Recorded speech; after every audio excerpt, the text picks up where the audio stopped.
Hello, good afternoon and welcome to the Midday News.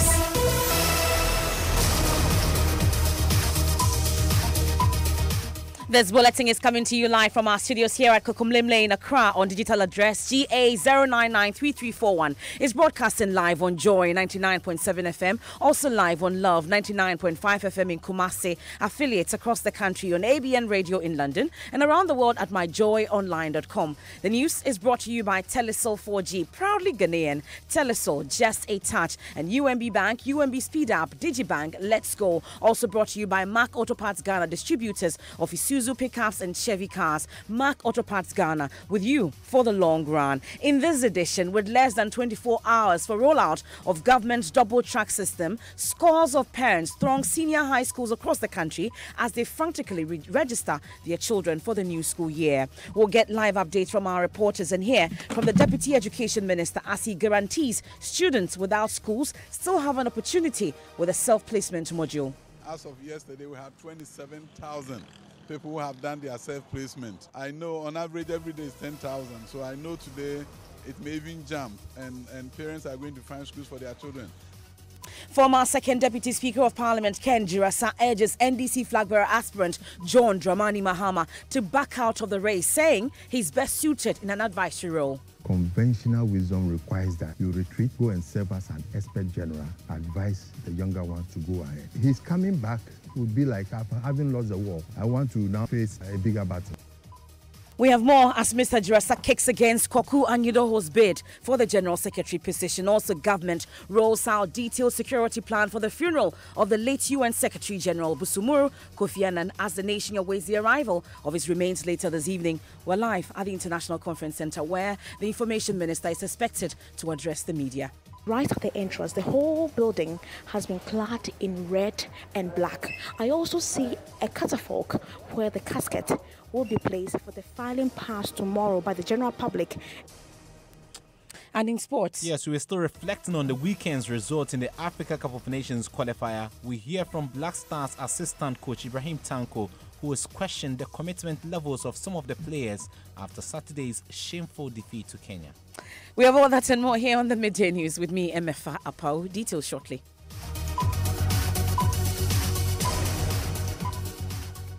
In less than 24 hours, the Education Ministry will be rolling out the controversial double-track system, which will see senior high school students being tutored on a shift-like basis.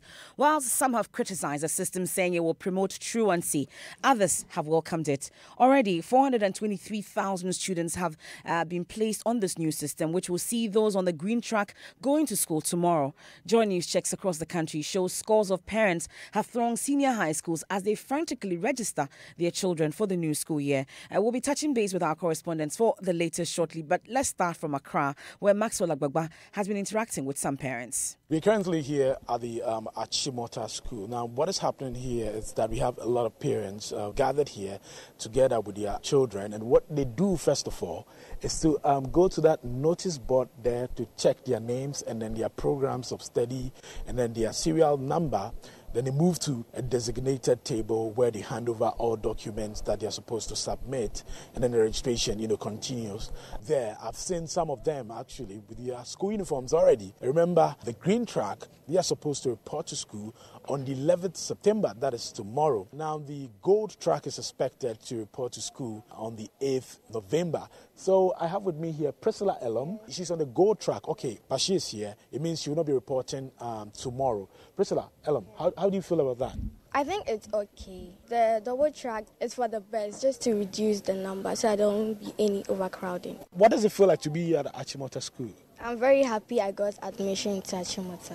Your expectations? Just expect the best of education. Let me find out from Priscilla Elam's father. Your child says, she doesn't really have any problem. Though she'll be coming on the 8th November. Her friends will be coming on the 11th September, that's tomorrow. How do you feel as a parent? Double track. We psych her up. We believe that when there is a change, we should be able to go along with it. Change brings the best. although people were skeptical about the tracking system, but I believe that it is a good thing just to give opportunity to a lot of children to attend school in an uncongested manner. So this is to ease the congestion in the boarding house in the classroom. So it's a system that all and sundry should embrace. I belong to the old system where we went to Form 5 and 6 form, and then others went to GSS and they went to senior high school. Many parents were not happy when it started in 1988, so they moved to the Form 5 session, the old system. But hey, today we are here. We don't have the O-level and A-level. So change is good. Thank you for your time. That's what is happening here at the Achimota School. So from the Achimota School here in Accra, Maxwell Ababa, Joy News. Now, let's head to the central region because we're told the situation is no different. Correspondent Richard Kojonyako visited some schools and joins us on the line. So, Richard, what are the concerns of these parents that you spoke to?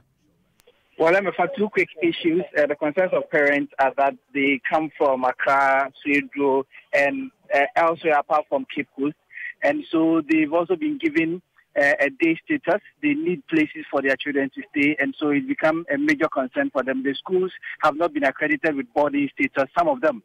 And so that these are their concerns. They would have to go and rent some places for their wards or go and then negotiate with some private hostels so that their children can stay in, and it comes with a lot of cost. Secondly, the people that also did the self-placement, they've not been indicated on the placement sheet whether they are for green or for gold. And so it left some of the heads in some kind of confusion. So they've asked such parents to wait so that they can be sorted out later. Now let's head to the Volta region where correspondent Ivy Setoji has been interacting with the headmistress of course, the Ola Girls Senior High School. We cannot take all of them on board at the same time. So they must be put into two groups. Okay. Whilst one is at work, the other will be waiting. Okay. When the first group finishes, then the second group also comes in. Okay. So it's just like sharing the time available. Okay. Or the resource available. Okay. So how many students are you looking at? How many girls are you looking at this time? We are expecting about 1,052. 1,052. Yeah. So let's speak live to Ivy Setoji. So Ivy, you've spoken to school authorities. Have we heard from parents and students? What have they been telling you? Oh, well, yes. I spoke with some parents who said that they are happy about the double track system. But the only problem they have is when their wards have to be at home for a number of weeks, not going to school. So they want government or authorities to organize some extra classes aside that, so that their wards can also go to class, or else they will have to bear that cost. That is some of some parents, and also some of them are also saying that today, when you bring your wards to the school, some of the authorities are saying that if you bring your wards to school today and he or she doesn't come back or report to school tomorrow, her place will be taken by other people. So that is another worry, because they have to go back, organize some things like money provisions before their children come back to school. So that is another worry. Aside from that, most parents are happy about the double track system, but they hope that government does something about the duration which the students will stay at home, so that they don't forget about things they learn in school. Ivy Setoji there. Now, from the Volta region, let's head to the Ashanti regional capital, Kumasi, and speak to Love FM's Nana Sensumensa for what's happening there. So, Nana, what can you report? What's the situation in Kumasi regarding the double track system?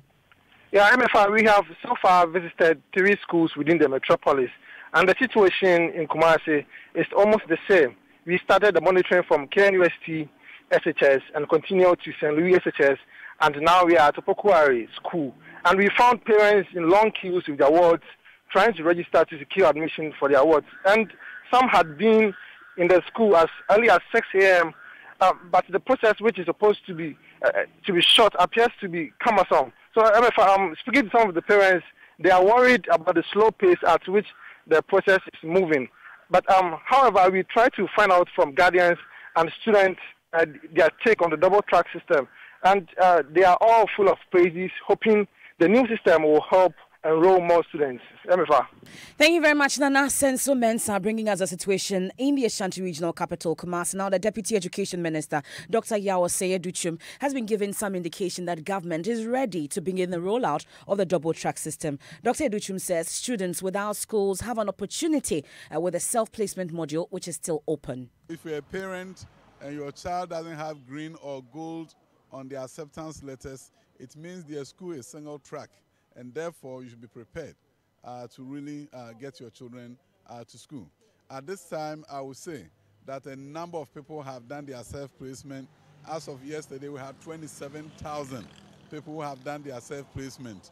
Out of 67, I know on average every day is 10,000. So I know today it may even jump, and parents are going to find schools for their children.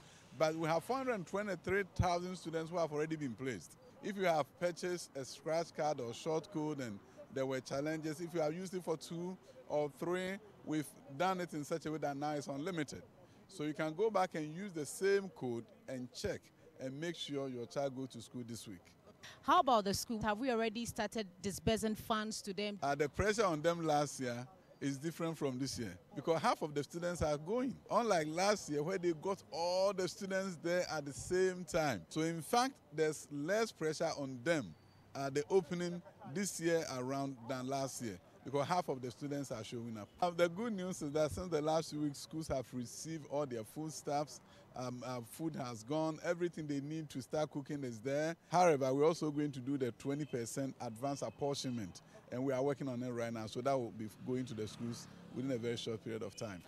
You heard that the Deputy Education Minister, Dr. Yao Osei-Edochim. Let's stay a while longer on education because the Ghana Education Service is addressing a news conference. Ifwa Evans Chinwe is there for joining us and joins us on the line. So Ifwa, what details is the GES providing as we speak? Hi, MFA. On the double track, according to Professor Okokwa, teachers will be on vacation when the schools are on vacation. Now, for each of the 400 schools, 800 teachers have been trained to draw the timetable. This timetable will tell when the school reopens, the school curricula, and the school's vacation. The first batch of candidates to test this double track system is expected to attend classes for a total of 42 days. And the first batch placed on the green track, according to Professor Amankwa, are expected to resume on September 11th. That is tomorrow. Whereas the gold track will resume on the 8th of November 2018. Now, assuming the first batch of candidates on the green track, when they resume, as directed by the GES, they'll vacate on the 6th of November. And it means the candidates will attend classes for a total period of 41 days. Those placed on the gold track are also expected to spend a period of 40 days in school. Now, that means that under the double track school calendar, the candidates will spend 162 days in the classroom with 1,134 teaching hours instead of the 180 days with 1,080 teaching hours under a single track school calendar. That's it for Evans Chinwe there from that GES presser. And as we prepare to begin the implementation of the double track system, what are your concerns? What are your challenges as a parent, as students, as teachers, and as school authorities? You may want to share them with us via WhatsApp. It's 0244 340 437. You're still listening to the Midday News here on Joy 99.7 FM. It's a good time to take a breather. When we return, former Second Deputy Speaker of Parliament Ken Jirasa is urging the NDC flag bearer aspirant John Dramani Mahama to back out of the race, saying he's best suited in an advisory role. Conventional wisdom requires that you retreat, go and serve as an expert general, advise the younger ones to go ahead. His coming back would be like having lost the war. I want to now face a bigger battle. We have more as Mr. Jirasa also kicks against Koku Anyidoho's bid for the General Secretary position. And later, government rolls out detailed security plan for the funeral of the late UN Secretary General Busumuru Kofi Annan as the nation awaits the arrival of his remains later this evening.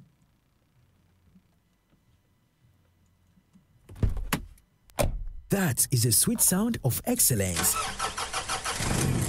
That is a sound from Mack. Yes, Mack Ghana is the #1 distributor of the world's best quality Isuzu and Chevrolet vehicles in Ghana. Isuzu trucks from 1.5 tons to heavy-duty vehicles. Isuzu buses from 15 to 33 seaters, double and single cabin pickup, available in automatic and manual transmissions. We also stock a wide range of Chevy cars, from SUVs, sedans, and small cars, fully loaded with exquisite specifications. All our range of vehicles stand out due to its high fuel efficiency, safety, luxury, spacious interior, world-class delivery, and after-sales servicing. What's more, we offer flexible payment terms to meet your pockets. Mack Ghana is a sole distributor for Isuzu trucks and pickups, as well as all range of Chevrolet cars in Ghana. Call us on 0302-813-919 in Accra or 0242-039-550 in Kumasi. Visit our website at mackghana.com. Mack Ghana, with you for the long run.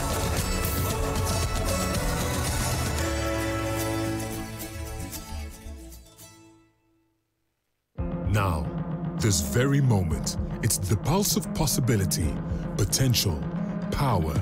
It's time to make your move, to take that step. The time is now. Now. Now. The great things you do tomorrow start with the small steps you take right now. So take that step with Old Mutual. Call us on 0302-230-638 and make now count. Old Mutual. Do great things every day.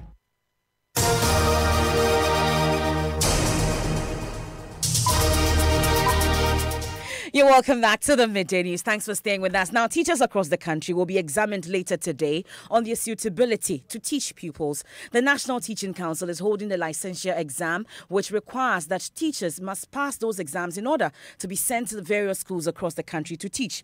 Already, there are reports that the exam has delayed in some areas. Kofi Siao is our Eastern Regional correspondent, and he joins us on the line with details of that. Kofi Siao, bring us up to speed. What can you report?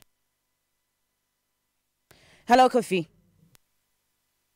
We're still establishing contact to our Eastern Regional correspondent on those delays in the teacher licensure exams. But in the Ashanti region also, my colleague Ohiming Teria reports that some teachers are stranded. He will also join us on the line shortly. But in a related development, Head of Policy Engagement and Advocacy at the Center for Democratic Development, CDD, Dr. Kojo Pumpuni Asante, says the teacher licensure process will reduce the rate of sexual abuse in schools. He believes licensing teachers creates accountability mechanisms to keep them in check. Research shows that 1 out of every 2 victims of sexual abuse are abused in schools. Dr. Asante believes this number can reduce if adequate government policy is in place. He spoke on the Super Morning Show. No, I think it's about accountability systems. Nobody, no teacher, maybe in sometimes when you have pedophiles who basically cannot restrain themselves, they might attempt it. But you will not attempt it at GIS or Morningstar. The sanctions will be immediate, or even the preventive processes that have been put in place are, quite clear. It's enforced because they know about the penalties. But particularly at basic school level, where there are basic schools, primary schools, even remote areas of Ghana, where teachers are very powerful in those communities, you can imagine what is happening to kids if they are sexually abused. And then giving, 20 CDs or whatever going on. All of these matters will be just, handled under the cover. So it's a reality that it has its own demographic. That for me, a lot of these, so-called pedophiles are really just opportunists. There are no accountability systems in place. And the sanctions regime, particularly from GES, is terrible. When, people just get transferred in these kinds of matters, things are handled outside of the criminal justice system and so on. So it creates a certain culture. There's really no real threat to a person's liberty or even the economic status. You heard the head of policy engagement and advocacy at the CDD, Dr. Kojo Asante. Let's take some sports now after that abysmal poor performance over the weekend. Redwan Ibrahim Asante. Yes, absolutely. Now, you talked about the qualifier, and fans are still struggling to come to terms with the Black Stars' shock 1-0 defeat to Kenya on Saturday in a 2019 Africa Cup of Nations qualifier played in Nairobi. The team failed to build on their opening 5-0 win over Ethiopia and has taken one step back in the qualification campaign. So what went wrong? This was the question put to assistant coach Ibrahim Tanko, and he believes some players did not have the right attitude. Honestly speaking, very disappointed in some of them because they play like there's nothing at stake. And if you saw the body language of some of the players, it's very, very bad. So I think we, the technical team, also have to watch the game again, and then we have to talk to them because we have to let them know that this is the national team. It's for all Ghanaians. So if you think if you can come and do what you want and go and expect us to call you again. You heard Ibrahim Tanko, the assistant coach. There's more talk on this issue. What went wrong for the Black Stars at 1 p.m. just after the news when Gary Al Smith and the team, will step in now for Sports Track here on Joy 99.7 FM. That's your sports for the afternoon, MFA. Thank you, Redwan. There's never a dull moment with you. Now, she started school as a teenager. The shame of being in class with others much younger than her made it difficult for her to stay in school. She dropped out, married, and started having children. Her dream of becoming a medical doctor was eventually dashed. For her, life would have been better if she got it right from the start. This is the reason Janet Deborah, a mother of 4, is ensuring her twin daughters, aged 7, don't miss out on right age enrollment. There's more in the following excerpt of our latest Hotline documentary, The Launch Part, produced by MFA Atiamwa Eli. This piece is aimed at promoting right age enrollment as part of Joy News' Enroll Me Now campaign. Janet believes the only way to prevent history from repeating itself is giving her children the early formal education. Matilda and Masawa are her twin daughters, the youngest of her 4 children. Matilda and Masawa are 7 years old. They are now in KG2. The education was disrupted after their father died. Ideally, the twins should have been in class 2 at this stage. But Janet is determined to see the children in school despite the late start.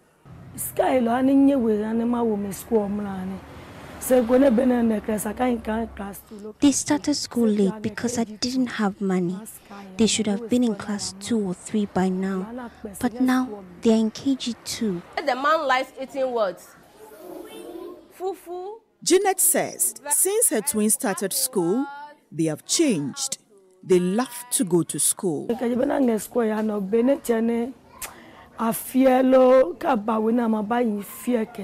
have changed since they started school. They no longer play around as they used to. They are very studious lately. When they were not in school, all they did was to play. But these days, you would see them with their books anytime they are back from school. Felix likes fufu, and Felix is from where? Fufu. What sound do you hear more in the story? Again. This is the sound.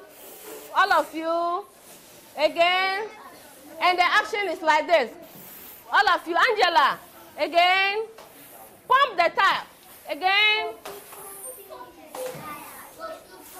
Very good.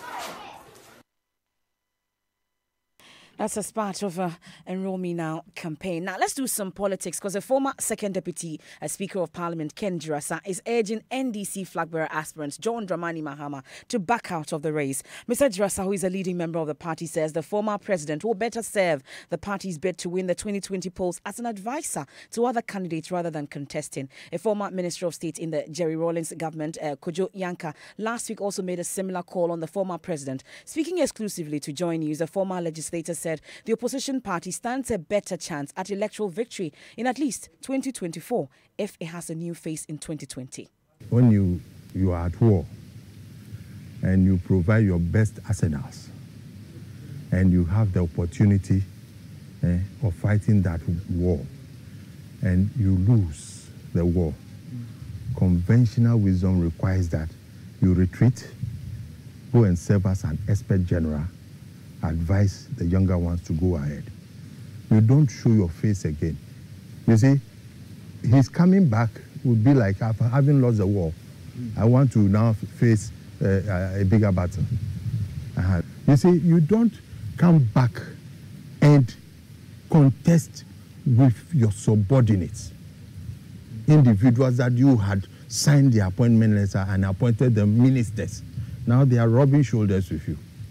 You see, so if at the end of the day any of those people beat you at the polls, wouldn't that be too much of a humiliation?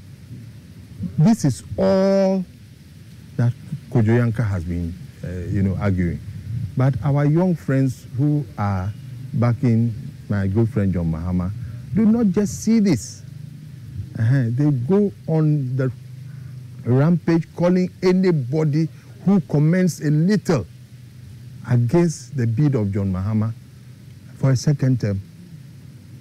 They go about, chastising and even insulting those persons. And the proper thing to do is for my brother John to bring order and discipline within his fellowship. The more they insult, the more they are alienating prospective supporters of him from following him.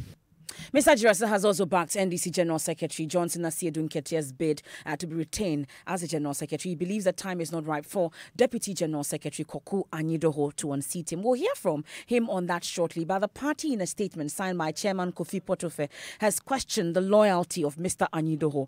This comes following attacks on the integrity of the NDC scribe by a pro-Koku Anyidoho group, Young Democrats. Here are extracts from that statement. On behalf of the true members of the NDC and on my own behalf as chairman and one of the few long-serving stewards of the NDC, I call on all to condemn and reject with disdain the false and malicious contents of the press statement. By the foregoing, the party hierarchy has therefore attained the right to question the level of loyalty of our Deputy General Secretary, Koku Anyidoho, and the faceless lot parading themselves as conveners of the supposed Young Democratic Forces. The party has come a long way after the very embarrassing defeat in the 2016 polls. We therefore categorically state after thorough scrutiny that the said press statement carries no weight aside the attempt to injure the exemplary reputation of the party's hard-working General Secretary. Extracts from the statement signed by NDC Chairman Kofi Potofe. We can now hear from the former second Deputy Speaker of Parliament, Ken Jirasa, make a case on why he thinks the time is not right for Koku Anyidoho to replace Johnson Asiedu Nketiah. The defeat of the NDC cannot be ascribable to the poor performance of General Mosquito because I followed up his performance and how he managed the secretariat. My plea is to my young good friend that he still has a long period to grow, and that I am confident that after this 4 years of an additional tenure for General Mosquito, he would have been more than ripe to assume the position that he is aspiring for now.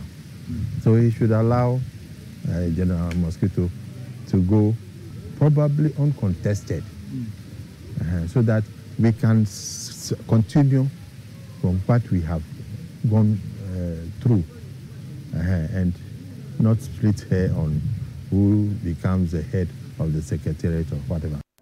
Ken Jirasa is former second Deputy Speaker of Parliament. It has been an extraordinary privilege to serve as Secretary General these last 10 years. I believe we can all feel proud. The voice of former UN Secretary General Kofi Annan, who died last month, ushering us into what will be 4 days of international focus on Ghana. His remains arrive in Ghana today for a state burial this week. The body of the late Secretary General will be accompanied by his widow, children, and some UN officials. Nancy Emefa-Dradosi was at the Accra International Conference Center for a dress rehearsal. At the entrance of the conference center are personnel from the Ghana Armed Forces, from the Ghana Police Service, from the Air Force and from the Navy. They just ended their session or their dress rehearsals or simulation for what to expect at 4 p.m. when the body of the late Kofi Annan arrives here at the conference center. At the entrance, right at the entrance, the whole building has been clad in red and black. I also see a catafalque where the casket will be placed for the filing pass tomorrow by the General.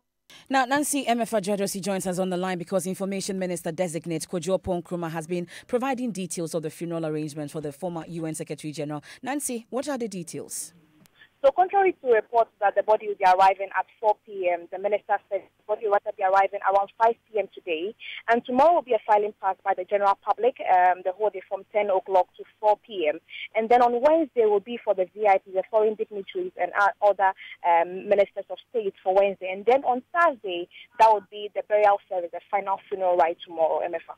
Nancy Emefa Jadosi, there's time to check out what you've been talking about on social media. Maps, what's the talk on social media? Well, hashtag World Suicide Prevention Day is the talk of social media. And at Emerging56 says, having lost my brother to suicide, plus attempting suicide myself several times, I'd like to say that there is a lack of support for those who are suicidal. And at Sophia J. Khan says, hashtag World Suicide Prevention Day. And she says, recovery is a work in progress. It is a constant effort. You are so worth it. Really, at the end of the day, MFI, it's okay not to be okay. Ask for help, talk about it. And as Africans, I think we need to start having healthy conversations around depression, anxiety, and the likes. You need to talk to someone. You know what they say.